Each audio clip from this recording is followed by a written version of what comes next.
Welcome to Kenton's videos. Enjoy the video. You begin by creating the core columns so work is trackable from the first entry. Once done, set due date as a date type and status as a drop-down to prevent typos. Make priority numeric so you can sort and filter quickly. Save a master copy and enable auto-save or version control. This ensures you can revert changes. You don't need complex templates yet. Populate 3 sample rows now so formulas and filters behave as expected before scaling up. Next, you add automation that reduces manual checking. Apply conditional formatting to highlight overdue items and high-priority tasks so visual scanning is instant. Then insert formulas like equals today for comparisons, date diff for remaining days, and a simple progress percentage formula to reflect completion.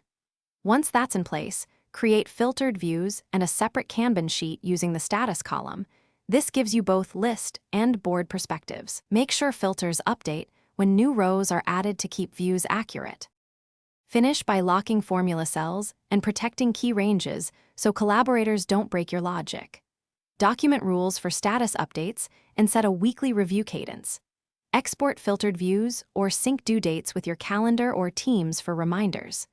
If something goes wrong, first check that column data types match expected formats, then inspect formulas for hash value or hash ref errors. And finally, verify filter and sort ranges include all rows.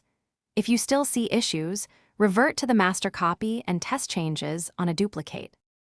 Thanks for watching. Consider subscribing if we helped you.